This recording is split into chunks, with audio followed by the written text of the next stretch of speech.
안녕하세요. 과학이 재밌어지는 시간, 과학으로 보는 세상씨. 오늘도 알아두면 유용한 과학 이야기 가득 준비했습니다. 솔빈 씨, 우리가 술 마실 때 하는 건배 있잖아요. 네. 혹시 건배가 무슨 의미인지 알고 있어요? 건배요? 저희가 술 마실 때 짠! 하고 습관적으로 건배를 하잖아요. 그렇죠. 화이팅하자! 이런 의미인 줄 알았는데 다른 의미가 있나요? 이 건배가 게르만족의 전통 풍습에서 유래됐다는 설이 있어요. 이제 술을 마실 때 술잔을 세게 부딪히면서 각자의 술이 섞이도록 했는데 네. 상대방의 술잔에 독을 넣지 않았다는 걸 이렇게 증명했다는 거죠. 지금은 저희가 파이팅의 의미로 쓰고 있지만 네. 옛날에는 독살의 의심부터 시작됐던 거네요. 너무 흥미로운데요? 이 술에 대한 흥미로운 이야기 여기서 끝이 아닙니다. 진짜요? 저 오늘 아주 집중력 풀 충전될 것 같아요. 얼른 알려주세요.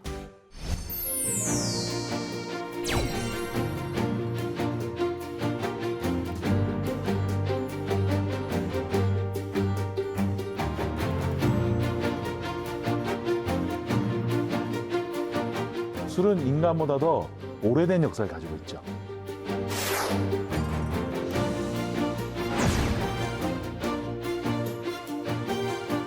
전 세계적으로 발효식품 중에서 가장 많이 마시는 기호음료입니다.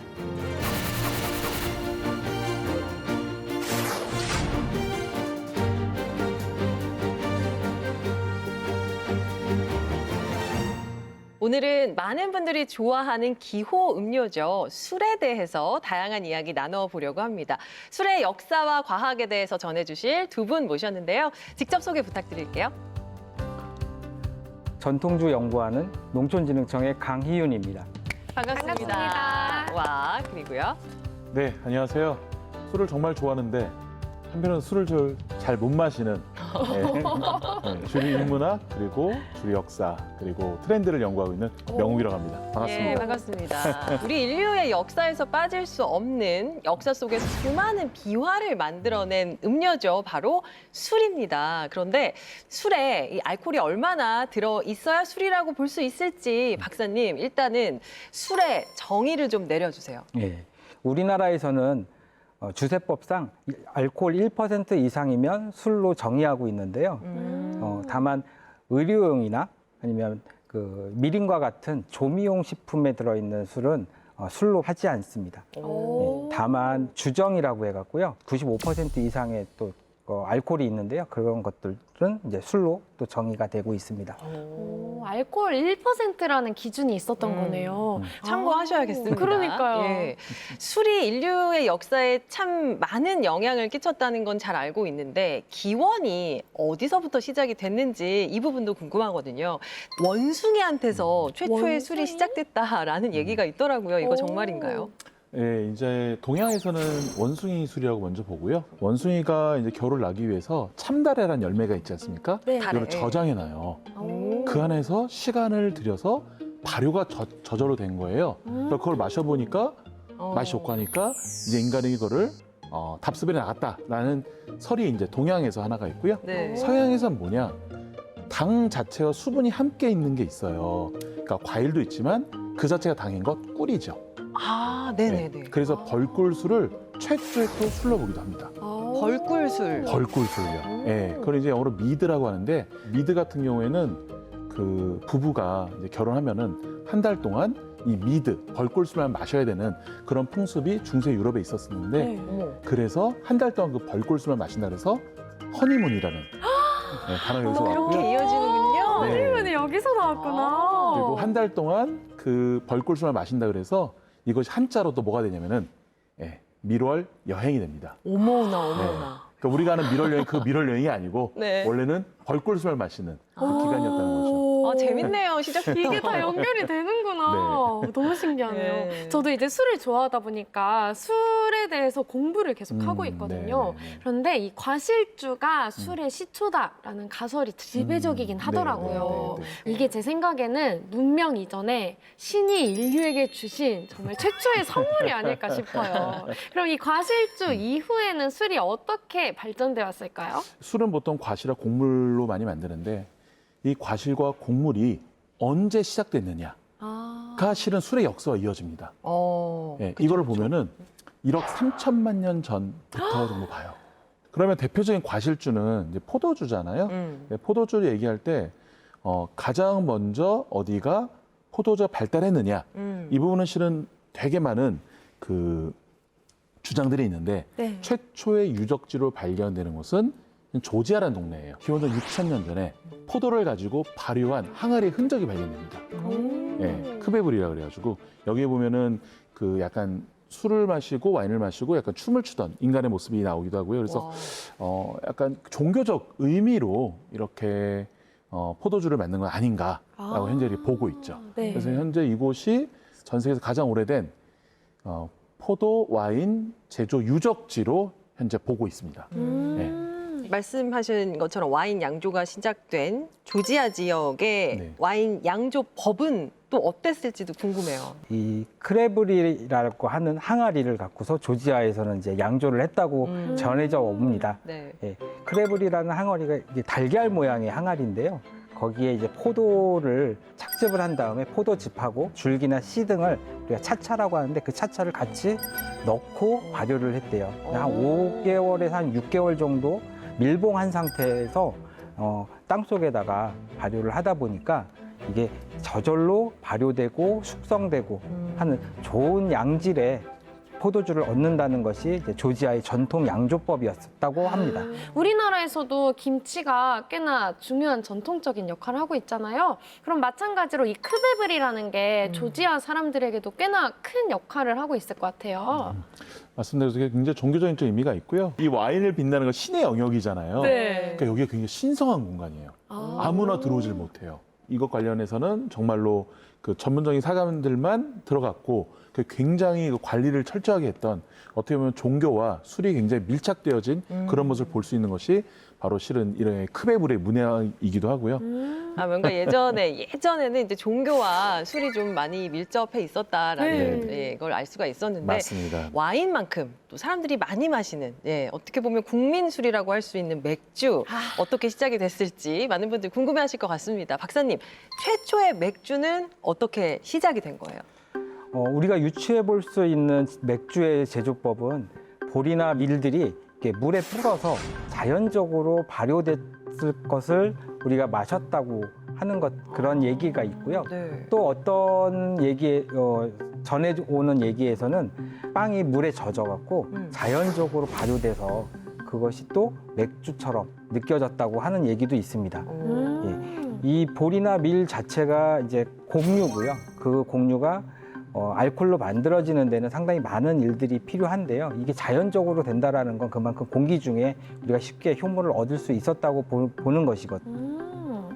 우리가 인류가 농사를 시작하게 된 계기가 빵을 만들기 위해서였다라는 게 지금까지는 학계의 정설이었잖아요. 근데 요즘은 맥주를 만들기 위해서 농사를 시작한 것이었다라는 의견이 또 나오고 있더라고요. 빵이 먼저냐, 맥주가 먼저냐? 그렇죠. 이 두 개 뭐가 먼저일까요, 교수님?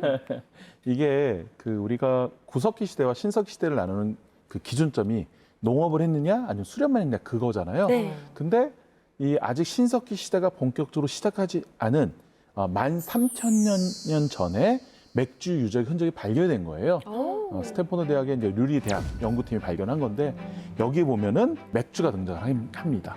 맥주가요? 예, 다 말라서 이제 고체로 남아있긴 한 건데 중요한 게 뭐냐면은 뭐 볼이나 또 밀, 그리고 중요한 게 엿기름이 있었어요. 예, 엿기름이 있었는데 이 엿기름이 우리 보통 음료 만들 때 뭘로 쓰죠? 식혜 만들 때 쓰잖아요. 그렇죠? 맞아요. 예. 엿기름. 맥주를 만들 때 가장 필요한 게 뭐냐면은 보리로 식혜를 먼저 만들어줘야 됩니다. 그러니까 당이 있어야 되는 거거든요. 네. 맞아요. 예, 그래서 그 보리 식혜를 만들었던 흔적이 또 있었던 거예요. 그 이거 놔두면 무조건 보리 식혜는 무조건 맥주가 되거든요. 또 여기서 녹말 알갱이가 또 발견이 됐어요. 네. 그러니까 천천히 발효되는 모습을 또 그걸 볼 수 있었다는 거죠. 그래서 빵이 먼저였을까? 또는 이 맥주가 먼저였을까 했었을 때는 아마도 맥주를 마시고 싶어서 네, 농업이 영위했던 거 아닌가라는 것이 주로 애주가들의 주장들이죠. 애주가들의 주장이라는 거. 애주가들의 이 술의 민족, 술의 인류이네요. 네. 근데 제가 요즘 새로운 취미 활동으로 수제 맥주를 만드는 데 꽂혀 있거든요. 좋아요. 최근에는 그 못난이 농산물이라고 좀 버려지는 농산물들을 업사이클링해서 맥주로 만드는 작업을 하고 있어요. 그러다 보니까 에일 맥주를 주로 만드는데 제가 알기로는 맥주는 크게 라거와 에일 이렇게 두 가지로 나눠진다 알고 있는데 혹시 맞나요? 우리가 주로 마셨던 맥주는 라거였고요. 최근에는 이제 에일을 많이 접하게 됩니다. 상면 발효 같은 경우는 이제 에일을 주로 만드는 방법인데요. 상온에서 발효를 하다 보니까 온도가 좀 높은 상태거든요. 이제 20도에서 25도 사이에 발효를 하니까 이제 발효가 상당히 왕성하게 일어나요. 그래서 한 5일 정도면 알코올 발효가 거의 다 끝나게 되는데 그러다 보니까 거품들이 상당히 많이 올라오겠죠. 이산화탄소가 많이 나와서 2층에서 주로 발효한다고 해서 상면 발효라고 하는 이름을 이제 거기다 갖다 붙인 거고요. 네. 그리고 하면 발효 같은 경우는 저온에서 장기간 발효를 합니다. 그래서 한 15도 이하의 온도, 최적 조건이 5도까지도 내려간대요. 그러니까 냉장고에서 발효하는 것처럼 네. 천천히 발효를 하면 돼서 한 달 정도 발효를 하게 돼요. 그러다 보니까 이제 이름이 하면 발효라는 이름으로 구분되어지고 있습니다. 이 효모 사진을 제가 한번 찾아봤었는데요. 상면 발효 효모들은 서로 응집성, 붙으려는 성질이 있어서 다닥다닥 붙어 있더라고요. 그래서 애들이 호흡을 해서 이산화탄소, 그래서 CO2를 만드니까 걔네가 이 붙어 있는 애들을 쑥 올려버리는 거예요. 그래서 상면에서 발효가 되더라고요. 근데 반면에 하면 발효는 다 떨어져 있어서 이게 이산화탄소가 올라와도 뜨질 않아요. 그런 것 때문에 효모가 위에 있냐 아래에 있냐 그래서 에일과 라거 이렇게 나뉘는 특성이 또 있다고 해요. 에일과 라거를 구분할 때 있어서 지금 이제 라거를 거의 90% 이상 마실 거예요. 네. 에일은 정말로 뭐 특별할 때 마신다든지 좀 특이한 걸 마시고 싶다 해서 마시는데 그전에는 뭐였냐? 대부분 다 에일이었다는 거죠. 왜냐하면은 우리가 저온으로 발효하는 그 환경을 만들기가 쉽지 않았던 거예요. 그렇죠. 저는 또 궁금한 게 이 맥주에 다양한 맛이 있잖아요. 이 맛을 결정짓는 요소들이 좀 궁금해요. 혹시 박사님 좀 설명해 주시겠어요? 예, 아무래도 술을 만드는 역할을 하는 게 효모인데요. 그 효모에 의해서 맥주의 맛과 향이 달라질 수가 있습니다. 우리가 메가를 가지고서 이제 맥즙이라는 걸 먼저 만들어야 돼요. 그 메가의 싹에 효소가 있거든요. 전분 분해 효소가 있어요. 그 전분 분해 효소에 의해서 이제 전분이 당으로 바뀌어지는데 물을 넣고서 같이 당화를 시키거든요. 그래서 이제 맥즙을 처음에 만든 다음에 그 맥즙을 한번 끓이죠. 네. 그래서 잡이라고 하는 과정을 통해서 당 분해가 더 이상 안 되게끔 한번 정리를 합니다. 그리고 나서 효모를 넣고 그리고 홉도 같이 넣게 돼요. 그리고 알코올 발효를 진행을 하게 되죠. 그러면서 그 효모의 특성에 따라서 맛과 향이 조금씩 달라지고 있습니다. 사실 좋은 맥주를 만드는데 정말 효모가 가장 빠져서 안 되는 중요한 재료인 것 같아요. 그럼 혹시 효모의 시작은 언제일까요, 교수님? 효모가 굉장히 작은 미생물이잖아요. 미생물을 크게 볼 수 있는 현미경? 그렇죠. 맞아요. 현미경을 발견한 레베노크. 그때부터 효모란 존재가 일단 알려져요. 네. 근데 얘가 뭘 하는 애인지를 모르는 거예요. 그렇죠. 모르는데 이거를 과학적으로 밝혀낸 사람이 누구냐? 우리가 흔히 말하는 그 우유로 유명한 사람이 있죠. 파스테르? 네, 파스테르. 오. 네, 파스테르입니다. 파스테르가 효모가 술을 빚는 걸 알아내요. 어떻게 알아내냐? 맥즙, 그러니까 맥주 식혜죠. 네. 여기에 효모를 넣은 것과 잡균을 넣은 것과 네. 그리고 아무것도 안 넣은 것과 비교를 해보니 결국 효모를 넣은 것만 맥주가 제대로 되고 잡균하고 같이 넣은 것은 안 좋은 맛의 맥주가 되고 파스텔이 이걸 발견해냅니다. 와. 네, 그래서 파스텔가 결국은 맥주를 연구하다 이걸 알게 된 것이고요. 나중에 저온 살균법이라는 것도 알게 되잖아요. 네. 그걸 발견한 이유도 와인을 연구하다가 또. 네, 그래서 지금의 저온 살균한 음료된 세상에 나돌아낼 수 있는 거예요. 뭘 연구하다가 술을 술을 연구하다가. 연구하다가 상당히 애주가셨던 것 같아요. 아니 파스테르님께서 아주 네. 큰일을 하셨네요. 맞아요. 그러니까요. 자, 그러면 박사님, 네. 저희가 이제 쉽게 생각해서 모든 술은 효모가 만든다 이렇게 생각하면 되는 거예요? 예, 그렇죠. 술이라고 하는 알코올을 만드는 것은 이제 효모라고 하는 미생물입니다. 곰팡이의 일종으로 우리가 알고 있는데요. 실제 곰팡이하고는 달리 이제 생겼지만 이제 쭉 할아버지 쭉 올라가다 보면 같은 사촌지간이라고 볼 수가 있습니다. 그래서 전분을 이제 당으로 분해를 하게 되면 그걸 이제 효모가 에탄올이라고 하는 것과 이제 이산화탄소를 주로 만들게 되죠. 한 분자의 포도당은 이제 탄소가 6개, 그리고 수소 12개, 산소 6개의 그 분자식을 갖고 있어요. 포도당이죠. 네. 그래서 한 개의 포도당은 2개의 알코올과 2개의 이산화탄소를 생성하게 됩니다. 그래서 알코올을 생산하고 있으면 항상 이산화탄소가 같이 나와요. 이제 옛날에 우리 이제 선조들은 술을 빚을 때 술이 되고 있는지 안 되고 있는지를 알아보려고 항아리에 촛불을 넣습니다. 그럼 촛불을 넣었을 때 불이 꺼지면 알코올 발효가 계속 되고 있는 거예요. 예. 이산화탄소가 차 있으니까. 그리고 불이 살아 있으면 이산화탄소가 없는 거죠. 그래서 술이 다 끝났다 이렇게 또 판단을 해서 이제 술을 걸리기 시작하는 거죠. 또 현명한 방법으로 이렇게 이산화탄소를 네. 측정하셨네요. 예. 이러한 미생물들이 우리에게 유용한 물질, 우리가 먹을 수 있는 걸 만드는 것이 발효라고 하는 거고요. 네. 우리가 먹을 수 없는 거, 우리한테 유해한 어떤 물질을 만들게 되면 그거는 부패라고 그래요. 그런데 이 효모가 알코올 발효를 하면서 만들어낸 이 에틸 알코올을 이렇게 걸러가지고 마시거나 그대로 마시는 거를 우리가 발효주라고 하잖아요. 그러면은 증류주는 어떻게 만드는 걸까요? 발효주는 보통 알코올을 한 23%, 최대 23%까지 못 만들어내요. 예. 이유는 효모의 특성에 있습니다. 예. 효모가 당을 먹고 이제 에탄올과 이산화탄소를 만들어내는데 그 에탄올의 함량이 20%가 넘어가면 네. 그게 저해를 받아요. 효모가 이제 네. 더 이상 분해를 못하게 하는구나. 네. 그래서 최대 23%까지는 만들어낼 수 있지만 그 이상이 되면 효모도 힘들어하죠. 그래서 우리가 발효주에 있어서는 23% 이상의 술을 얻기는 어려워요. 그러면 23% 이상이 되는 술들이 상당히 많잖아요. 맞아요. 그 술들은 대부분이 증류주인 거죠. 예.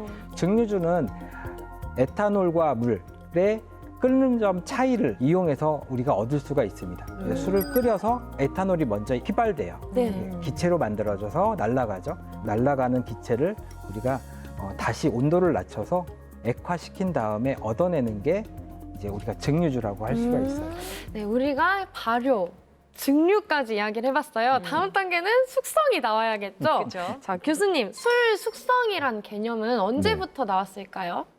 본격적으로 숙성의 개념이 나오게 된 것은 뭐냐면은 바로 SO2, 황산. 그렇죠, 아황산이라는 와인의 방부제가 나오면서부터였어요. 지금 대부분 이제 그게 들어가잖아요. 그러다 보니까 그 효모의 기능이라든지 잡균의 기능 을 억제하기 때문에 오랫동안 저장해 둘 수 있는 거죠. 그러니까 그렇게 시작을 했던 것이었고 예전에 증류주, 특히 위스키 같은 경우에는 세금이 엄청나게 많이 붙었었어요. 만들고 세금을 내기에 너무 돈이 아깝잖아요. 내가 만들었는데 얼마 억울해요. 그렇죠. 네. 그래서 동굴 속에 숨겨놓는 거죠. 근데 깜빡 잊었어요. 맞다. 술 만들어 숨겨놨었지. 3년 후에 찾아러 가보니 너무 맛있게 그 호박색에 그리고 향기로운 향미 물질이 나오면서 그 맛이 변했던 거예요. 그래서 이렇게 증류주를 통해서 그 맛이 좋아질 수 있는 이유는 크게 두 가지가 있는데요. 특히 이제 오크통 통해서 진행하는 경우에는 오크통에서 증발이 일어나요. 증발이 일어나는데 주로 알코올이 증발이 많이 되거든요. 보통 한 60도, 70도 정도 되는 술에서 알코올이 증발되다 보니까 향미 물질은 쌓여요. 밥을 약간 꾹꾹 누른 듯한 그런 느낌이 있는 거예요. 그리고 사고를 오래 끓인 듯한 네, 그런 풍미가 일어나거든요. 네. 깊은 맛이 나요. 맞아요. 오래 숙성하면 숙성할수록. 네. 그리고 지금의 그 위스키 보면은 뭐 12년 숙성, 15년 숙성, 뭐 21년 숙성 이런 거 나오잖아요. 이렇게 본격적으로 나오게 된 계기 뭐냐면은 술을 싫어하던 영국의 어느 한 재상에 의한 법령 발표에 의해서 일어나게 됩니다. 술을 싫어하는 사람이. 뭐냐? 이 사람은 위스키는 노동력의 생산성을 저하시킨다 그래서 술 너무너무 싫어해서 위스키 만들었다고 3년 동안 팔지 마. 어머. 팔지 마. 팔지 말라고 네. 판을 깔아주셨네요. 네, 근데 그 사이에 맛있어진 거예요. 네. 그래서 스카치 위스키의 스코틀랜드산 위스키 기준은 3년 숙성인데 네. 그 3년 동안 팔지 말한 거에서 시작을 한 거였어요. 사실 그 큰 그림을 그리신 게 아닐까. 그러니까 실은 원래 엄청난 애주가가 아니었는가라는 생각도 드는 거예요. 두 지금. 분 한 말씀 한 말씀이 다 너무나 오늘 흥미롭습니다. 좋은 술이 되려면 오래 묵혀야 된다라는 말 참 많이 들어봤거든요. 과연 숙성을 통해서 술이 맛있어지는 거 사실일지, 그렇다면 숙성이 술 맛을 더 좋게 하는 이유는 대체 뭘까요?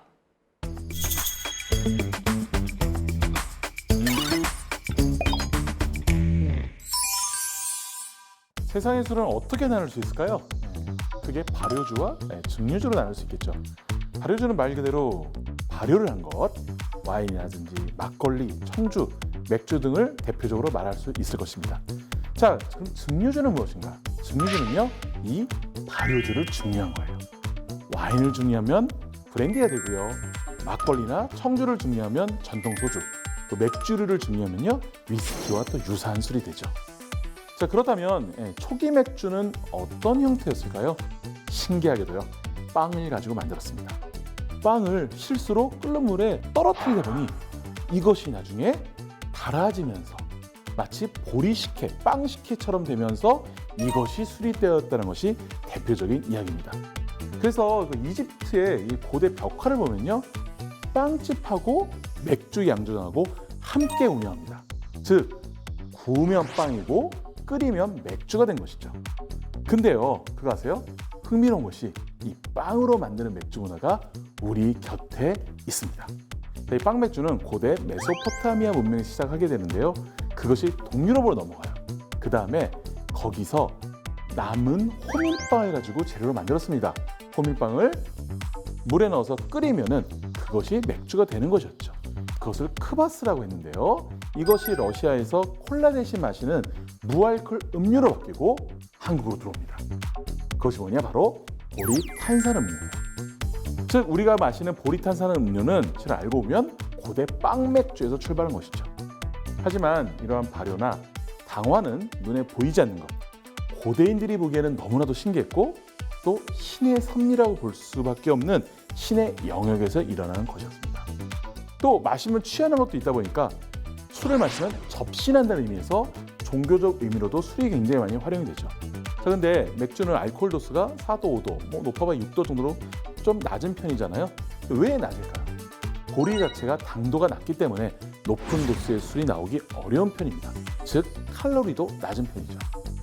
반대로 쌀을 당화시키면 더 당도가 높습니다. 쌀로 만든 청주 등을 봤을 때 알코올 도수가 20도 가까이 나오는 것들이 꽤 많아요. 그러면 이러한 곡주, 특히 맥주류를 중요한 뭐가 되느냐? 여러분 잘 아시는 위스키라든지 보드카류가 됩니다. 자, 그러면은 이렇게 술을 만들기 위해서, 특히 증류주를 만들기 위해서는 증류에 대한 개념을 우리가 좀 알아봐야 되는데요. 자, 한번 증류에 대한 개념 한번 알아볼게요. 자, 물은 몇 도에서 끓죠? 맞습니다. 100도입니다. 자, 알코올은 몇 도에서 끓일까요? 바로 78.3도에서 끓습니다. 그러면은 술을, 발효주를 먼저 끓였을 때 먼저 기체가 되는 것은 수분일까요? 알코올일까요? 바로 알코올이란 거죠. 이 알코올이 먼저 기체가 돼서 위로 쭉 올라가면 차가운 매질을 딱 만나면 다시 기체가 되었던 알코올이 이슬처럼 똑똑똑똑 떨어지죠. 그래서 우리 이러한 술을 갖고 뭐라고 하느냐? 불사를 속, 술주, 구원했다, 불사를 넣어서 만들었다 그래서 소주라고 부르는 것입니다. 자, 이것을 서양에서는 프랑스 같은 경우는 오드비, 스코틀랜드나 이런 쪽에서 위스키, 동유럽에서 보드카, 북유럽에서 아쿠아빗, 다양한 이름으로 불리고 있는데요. 이러한 증류주의 경우에는 오크통에서 숙성을 하면은 알코올이 증발되면서 이 오크나무에서 나오는 바닐라, 초콜릿, 견과류 맛이 더욱더 도드라지면서 맛이 굉장히 풍부해지고 깊어지죠. 자, 근데 유럽의 증류주들이요, 다 어원의 뜻이 비슷했다는 거예요. 오드비, 위스키, 보드카, 아쿠아빗 이런 것이 다 뜻이 비슷했다는 거죠. 뭐냐? 바로 생명의 물이란 뜻입니다. 자, 왜 다 생명의 물이란 뜻을 가지고 있었을까요? 바로 유럽에 흑사병이 창궐했을 때 치료제로 쓰였던 것이 바로 증류주였기 때문입니다. 그래서 최초의 위스키 면허는 누구에게 주어지느냐? 의사에게 주어집니다. 즉, 발효주는 눈에 보이지 않는 효모라는 미생물에 의한 발효에 의해 진행이 되니까 종교와 연관을 많이 맺게 되고요. 증류는 알코올의 끓는 점과 물의 끓는 점을 이용해서 알코올을 먼저 추출하는 인간의 이성으로 접근하다 보니까 과학으로 접근하게 되죠. 그러다 보니까 이성적 사고, 과학적 사고를 많이 하게 돼서 약이 부족한 시절 바로 이 약으로 많이 쓰여진 것이 바로 증류주라는 것입니다. 결국 술의 시작은 종교와 의학으로 연결된다는 것. 과음은 술의 본질이 아니라는 것을 여러분이 알아주시면 감사하겠습니다. 네, 와인과 맥주 또 위스키까지 어떻게 만들어지고 또 발전을 해왔는지 얘기 나눠봤습니다. 자, 이제 우리나라의 술에 대한 이야기를 좀 해볼 텐데요. 솔빈 씨 혹시 소주 좋아해요? 아, 당연하죠. 제가 또 이 술 잘 마신다는 화학공학과 출신 아니겠습니까? 아, 그래요? 그래서 웬만한 소주는 다 섭렵을 해본 것 같아요. 오. 근데 항상 마시면서 궁금했던 게 이 소주는 언제부터 시작이 된 걸까? 아. 어쩌다 소주가 나오게 됐을까? 아. 이런 소주의 역사가 좀 궁금해지더라고요. 혹시 박사님 좀 알려주시겠어요? 예, 그 소주는 고려 시대까지 거슬러 올라가게 되는데요. 오. 그 몽골이 그 당시에 이제 중동 아랍 지역까지 이제 정복하는 전투력과 국력을 갖고 있었는데요. 그러면서 아랍 지역의 증류 기술을 갖고 우리나라에 전파가 됐었습니다. 예, 그게 이제 증류 기술로 전달되면서 술을 만드는 기술이 됐죠. 그래서 그 우리나라의 소주가 유명한 곳들은 대부분 고려 시대에 그 병참이 있었던 곳이었다고 합니다. 그래서 그러면 소주가 지금처럼 이렇게 국민술이 된 거는 언제부터인 거예요? 80년도에 들어오면서 삼겹살과 소주라는 그런 공식이 조금씩 나오기 시작을 했고요. 아, 그때. 네, 이제 조금씩 사람이 윤택해져서 고기를 좀 많이 섭취하게 된 거죠. 그리고 아. 80년대 같은 경우에는 흔히 전통 소주라든지 증류 소주 이런 건 아니고 시석 소주를 해서 주정에 물을 타서 또 감미를 넣어서 마시는 그런 소주였거든요. 근데 이것이 왜 이렇게 또 시장이 커졌냐면은 63년도에 대흉년이 일어나요. 네. 우리나라에서. 그래서 64년도에 법을 제정해서 65년부터 더 이상 쌀, 보리 이런 거에 소주 재료로 쓰지 말아라. 그러니까 남는 농산물, 뭐 남는 네. 뭐 고구마라든지 외국 타피오카 같은 데 들어오면서 하다 보니까 소주의 맛에 모든 기본적인 맛을 다 싹 다 빼버립니다. 왜냐하면 매일매일 재료가 바뀌니까 네. 맛을 담을 수가 없는 거예요. 네. 그래서 완벽하게 거의 순수한 주정, 알코올만 갖고 만들었는데 그래서 이거 갖고 특별하게 또 광고를 하잖아요. 깨끗해요. 순수해요. 네. 이게 뭐냐면 알코올밖에 없다는 얘기거든요. 네네. 그래서 이런 걸로 광고를 하다 보니까 또 시장이 전체적으로 사람들이 깔끔하고 뭐 그냥 그리고 음식과 술을 매칭하는 이런 것들이 굉장히 번잡스러우다 보니까 그냥 많이 마시고 많이 취하는 그래서 늘 얘기하는 게 인사할 때 얘기하는 거 있잖아요. 주량이 어떻게 되십니까? 소주 두 분. 이렇게 인사하는 나라 우리나라밖에 없어요. 네네. 네, 그래서 이런 문화가 돼서 어쨌든 지금 소주 시장이 굉장히 커진 것이 아닌가 생각합니다. 제가 소주는 잘 못 마셔도 막걸리는 가끔 생각이 나거든요. 자, 전통 우리 막걸리는 어떻게 만드는 거예요? 예전에는 우리가 술을 만들게 되면 물의 양이 상당히 적게 만들었거든요. 네. 그래서 많으면 1대1 또는 쌀보다 더 적은 양의 물을 넣어서 술을 빚습니다. 그래요? 예. 그리고 그 쌀을 한 번 넣느냐, 그리고 2번 넣느냐, 3번 넣느냐. 여러 번 넣게 되면 이 술의 제조 방법을 다르게 얘기하거든요. 네. 그래서 한 번만 갖고서 술을 만들게 되면 우리가 단양주라고 하고요. 단양주. 2번 이상 술밥을 넣게 되면 우리가 그걸 중양주라고 합니다. 그래서 네. 2번 넣으면 2양주, 3번 넣으면 3양주. 그러니까 술밥이 더 들어가면 들어갈수록 술을 만드는 기술은 상당히 고급화되고 술 맛도 참 좋다고 하거든요. 이렇게 만들어진 술을 먼저 약주를 채취를 하죠. 약주를 체주를 하게 되는데 대나무 쌀로 만든 용수를 항아리 안에다가 넣습니다. 네. 물을 많이 안 넣기 때문에 그 용수라고 하는 것이 고정되어 있어요. 그러면 그게 이제 필터 역할을 하거든요. 그래서 맑은 술만 안으로 들어와서 이제 약주를 우리가 주로 마셨던 거고요. 그래서 약주가 귀한 술로 또 여겨졌던 거죠. 그렇죠. 그리고 남은 술을 갖고서 거기다가 물을 넣고 다시 한번 걸러내게 되면 그게 마구잡이로 걸러냈다. 지금 막 걸러냈다. 그래서 막걸리라는 이름으로 우리가 알려진 겁니다. 예. 근데 이 막걸리라는 게 참 비 오는 날에 특히 생각이 나는 것 같아요. 요즘은 사실 비 오는 날 하면은 막걸리 이게 공식처럼 되어 있잖아요. 맞아요. 혹시 이렇게 된 원인이 있을까요, 교수님? 일단 우리가 비 오는 날 창가를 바라보면 아. 어떤 게 떠오르시죠? 네. 파전. 그러니까 옛 추억이, 옛 추억이 떠오르죠. 네. 첫사랑이 떠오르기도 하실 거고, 어떤 분은 떠나온 고향이 생각나시기도 하실 거고. 근데 정말 많은 분들이 상경을 했던 시기가 60년대, 70년대였잖아요. 네. 그때에 비가 오면은 뭘 멈춰야 되냐? 건축 공사를 멈춰야 됐어요. 공사를 할 수가 없거든요. 그러니까 그때 옛 시절을 그리워하면서 일단은 막걸리를 마셨던 거죠. 그리고 파전은 뭐냐? 이거는 지글지글 맞아요. 두 가지 설이 있는데요. 첫 번째는 그 비 오는 소리와 파전이 익어가는 소리가 비슷한데 그거 생각하면은 우리 또 막걸리 생각난다 이런 게 있고 두 번째는요. 실은 예전에 파전과 막걸리는 공식은 없었어요. 근데 이것이 어제 식용유가 보급이 되면서 파전이 전국적으로 퍼지게 되고 이 파전과 비 오는 날 생각나는 추억과 기억과 그리고 나를 배부르게 해주는 소울술이 되지 않았나 네. 이렇게 생각을 합니다. 네.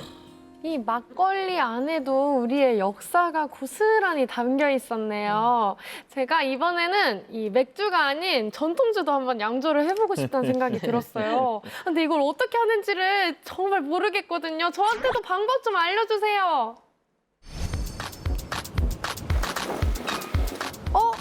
웬 술잔이에요, 피디님? 아, 오늘 미션이 있는데요. 지금 잔이 비어 있죠? 그 빈 잔에다가 술을 가득 채워보세요. 단, 사면 안 됩니다.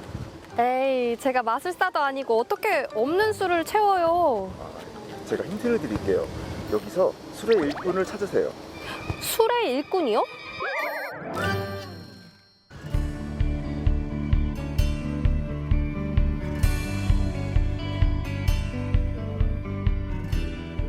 실례합니다. 예, 안녕하세요. 어떻게 오셨나요? 박사님, 네. 제가 뭘 좀 찾고 있는데요. 예. 황당하게 들리실 수도 있는데 제가 술의 일꾼을 찾고 있거든요. 술의 일꾼이요? 네. 아, 술의 일꾼 효모 말씀하시는 것 같은데요. 제대로 찾아오셨습니다. 여기는 농촌진흥청 국립농업과학원에서 발효가공식품과라고 하는 곳인데요. 저희가 전통주를 연구하고 있습니다. 네, 한번 여기 보시죠. 네. 여기 가면 다 시음할 수 있는 건가요? 저희가 개발하고 있는 전통주를. 오. 효모 들어본 것 같은데 잘 모르겠어요. 우리나라에서는 주로 쌀을 이용해서 술을 만들기 때문에 쌀은 전분으로 이루어져 있거든요. 전분을 당으로 바꿔주는 미생물, 이 곰팡이가 필요한 거고요. 그 당은 효모가 알코올로 바꿔주게 돼요. 술을 만드는 일꾼은 아무래도 효모라고 볼 수가 있습니다. 그러니까 당으로 알코올을 만드는 거니까 어떻게 보면 술의 핵심이네요. 그렇죠. 효모가 가장 중요한 역할을 하고요. 그 효모에 따라서 술의 맛과 향이 달라질 수가 있습니다.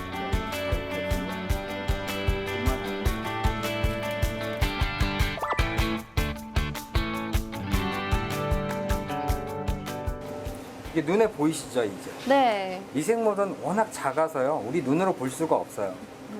이 지금 점으로 보이는 요 하나에 효모 개체가 1조마리? 네. 여기 점 하나예요? 네. 오. 뭔가 보이기 시작하죠? 네. 오. 오.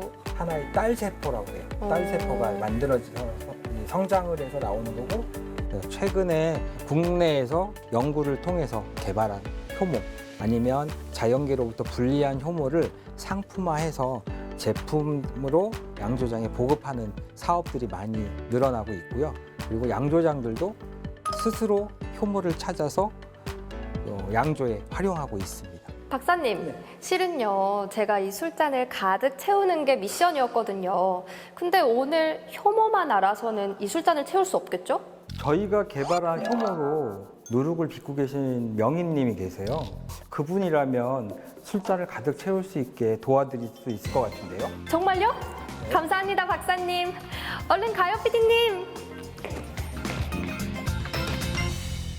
여기로 가면 술을 만날 수 있다고 하던데 대체 어디지? 어? 헉! 여기가 혹시 술을 만드는 곳인가요? 네, 여기는 술도 만들지만 누룩을 띄우는 곳입니다. 아, 그럼 찾았네요. 네. 제가 이 잔에 술을 채워야 하는 미션이 있거든요. 네. 여기가 토종 효모가 든 누룩을 만드는 곳이 맞나요? 네, 여기는 저희가 이제 전통 발효 누룩을 지금 이제 띄워서 술을 빚고 뭐 이렇게 하는 대회입니다.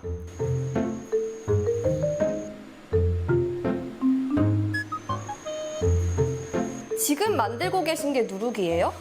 이제 누룩을 만들려고 그 밀에다가 이제 수분을 집어 넣어서 성형 전의 모습이에요. 이제 요걸 가지고 성형을 해서 우리가 이제 누룩 발효시다 넣으면 포자가 달라붙고 곰팡이가 이제 증식을 하는 거예요.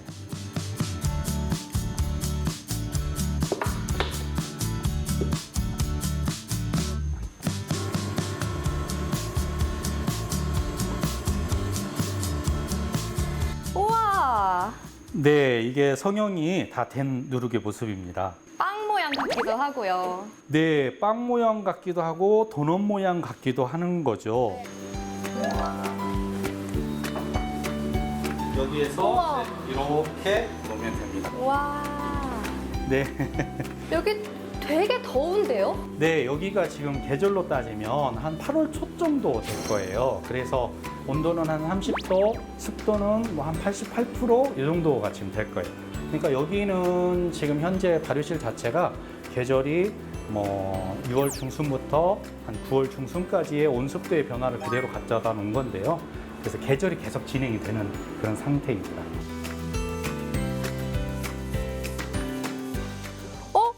힘들게 발효시킨 걸 왜 밖에다 두시는 거예요? 요거는 이제 누룩의 법제라고 하는데요. 사실은 곰팡이의 역할은 여기에 효소를 만들어 놓는 거에서 끝나고요. 이제 효소가 다 만들어진 상태에서 그 포자는 술을 빚을 때 굉장히 안 좋은 역할을 하거든요. 그래서 포자를 다 죽이고 또 털어내는 작업을 이제 저희는 누룩 법제라고 해서 이렇게 햇빛에서 자외선으로 법제를 하고 있습니다.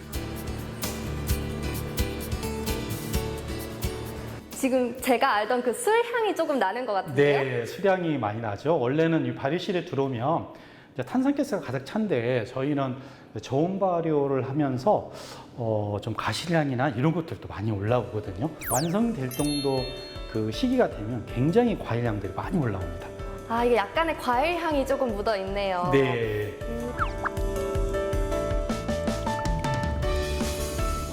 이산화탄소가 올라온다는 건 효모가 알코올을 만들고 있는 열심히 일을 한다는 얘기하고 똑같아요. 아, 그러면 네. 이 보글보글 소리가 효모가 일하고 있는 소리네요. 네, 그렇죠. 효모들아, 힘내! 파이팅! 오, 네. 이게 오늘 본 그 술이군요. 네. 그럼 저 이제 미션 성공인 건가요? 축하드립니다. 미션 성공입니다. 우와! 그럼 저 이제 퇴근해도 되겠죠? 네, 수고하셨습니다. 감사합니다. 네. 피디님, 저 이만 퇴근하겠습니다.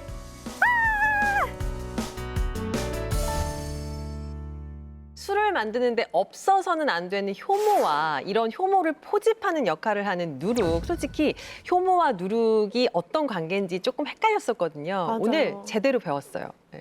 저는 화면 보면서 되게 기억에 남았던 게 효모를 전통 누룩에서 찾고 다시 그 효모를 누룩에 증식시키고 또 다시 술을 담는 데 사용하는 거잖아요. 이렇게 효모의 집이 되어주는 누룩의 역할이 상당히 중요할 것 같아요. 혹시 박사님 좀 더 설명해 주시겠어요?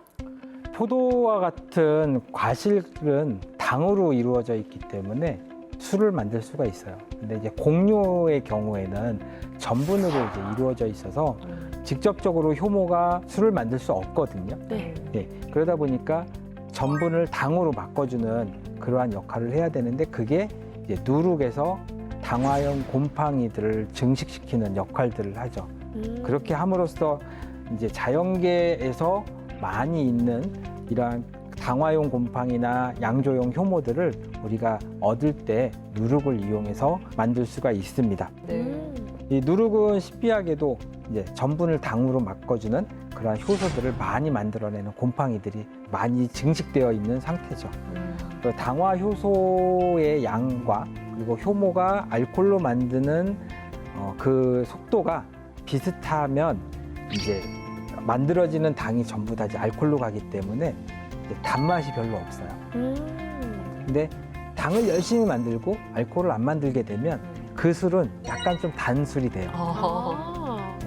그래서 누룩곰팡이와 효모의 어느 정도의 밸런스, 이게 균형에 따라서 술을 자유롭게 만들 수가 있는 거죠. 예, 정말 술 안에 여러 가지 비밀이 들어있고 또 좋은 술을 빚기 위해서는 과학적인 연구와 노력이 중요하다, 필요하다는 것도 지금 알게 됐는데요.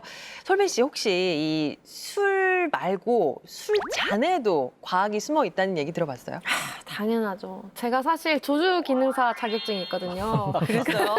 제가 예전에 땄었는데 그거 공부하다 보면은 이 각 주종, 각 원하는 술에 따라서 술잔을 매칭하는 게 또 중요하다고 배웠어요. 아무래도 술에서 이 맛과 향 두 가지가 좀 중요한 포인트다 보니까 얘네를 살릴 수 있는 잔을 선택하는 게 중요하지 않을까 싶어요. 교수님 혹시 어떤가요? 특히 이제 술 맛을 잘 보기 위해서는 잔이 얇으면 얇을수록 네. 입술에 닿는 면적이 작아지기 때문에 맛을 느끼기가 더 좋고요. 그래도 당연히 색을 보기 위해서 투명한 것이 좋고 또 향을 또 모아주면은 네. 더욱더 향을 또 감상하기가 좋죠.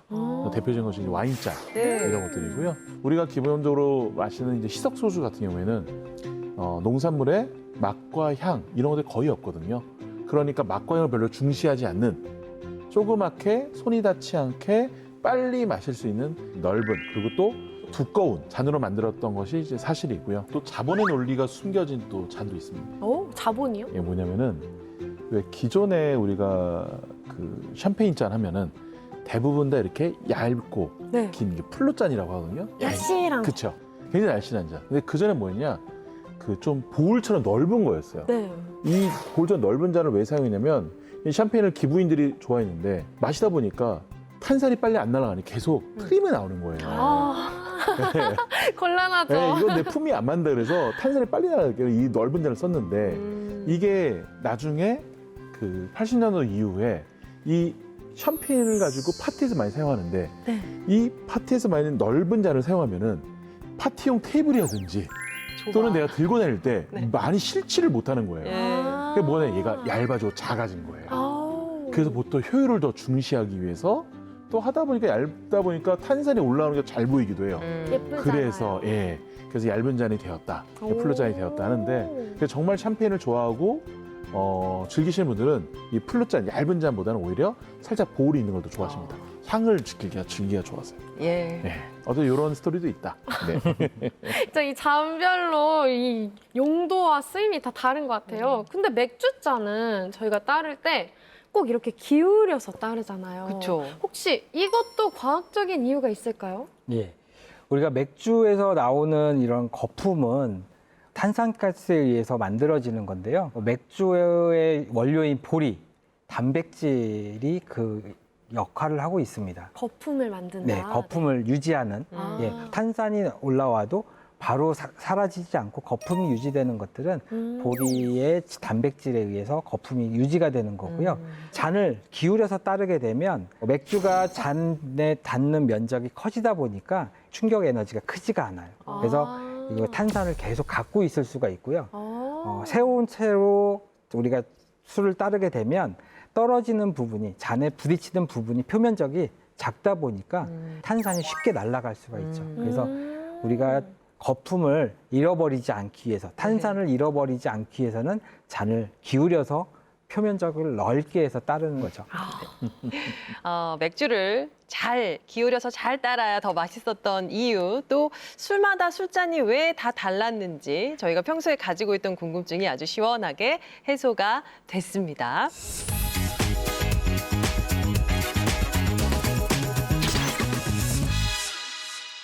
따끈따끈한 과학계 소식을 알아보는 과학이 쓰다. 과학통신원 강솔빈입니다. 그동안 과학계엔 어떤 뉴스들이 있었을까요?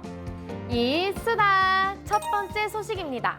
국내 연구진이 세계 최초로 40m 지하 광선에서 음성 신호를 주고받을 수 있는 기술을 개발했습니다. 지난해 10월 경북 봉화에서 발생한 탄광 붕괴 사고 모두들 기억하실 텐데요. 당시 광부 2명이 고립됐다가 9일 만에 구조됐지만 광산 내부와 연락이 불가능해 고립 위치나 생존 여부도 알 수 없었습니다.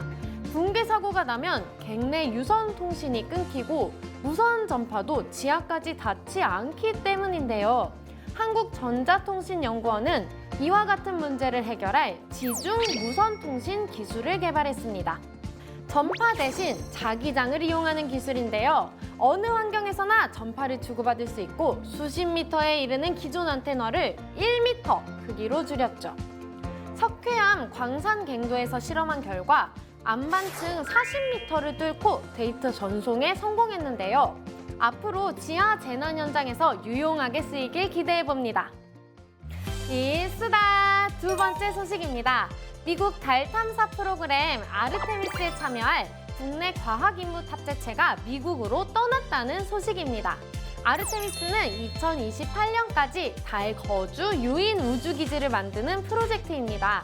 우리나라도 2032년 달 착륙을 목표로 미국 나사와 공동 연구를 하고 있는데요. 내년 말에 발사될 무인 달 착륙선 노바-C에 실린 우리나라 첫 번째 탑재체가 미국으로 이송됐습니다. 한국천문연구원이 민간과 함께 개발한 달 우주환경 모니터 루셈입니다. 루셈에는 2개의 고에너지 입자 검출 센서가 달 상하, 양방향을 동시에 관측할 수 있는데요. 달까지 가는 동안 지구와 가까운 우주 공간의 환경을 조사하고 달 표면에서 심우주로부터 날아오는 고에너지 입자를 관측하는 임무를 맡았죠. 자랑스러운 우리의 과학 탑재체 루셈, 임무를 멋지게 성공해내길 응원하겠습니다. 이수다! 오늘 제가 준비한 소식은 여기까지입니다. 다음 시간에도 따끈하고 재미있는 과학계 소식 풍성하게 준비해 올게요. 과학 모두 이수다! 네, 오늘 술 안에 숨어있는 과학과 또 재미있는 이야기까지 함께 나눠봤습니다. 솔빈 씨 오늘 어땠어요? 아는 만큼 보인다고 하잖아요. 이게 두 전문가분들 덕분에 앞으로 제 음주 생활이 더 재밌어질 것 같아요. 네, 오늘 표정이 유독 더 밝았습니다. 네, 저희 참 재밌었는데요. 두 분은 어떠셨어요, 박사님? 건강한 술 얘기를 할 수 있어서 좋았고요. 즐겁게 즐길 수 있는 술 문화가 만들어졌으면 좋겠습니다. 예, 교수님은요? 저는 이제 술이 단순히 먹고 마시고 취하는 것이 아니고요. 그걸 통한 다양한 과학, 그리고 인문 역사로 이어지는 이런 내용을 소통할 수 있게 돼서 정말 너무 뜻깊고 의미 있는 시간이었습니다. 예, 정말 흥미로운 시간이었습니다. 자, 저희는 다음 시간에 더 재미있는, 더 흥미로운 이야기 들고 다시 찾아오겠습니다. 과학이 보인다! 과학이 즐거워진다. 스치기만 해도 당신은 과학 전문가! 과학으로 보는 세상, 씨!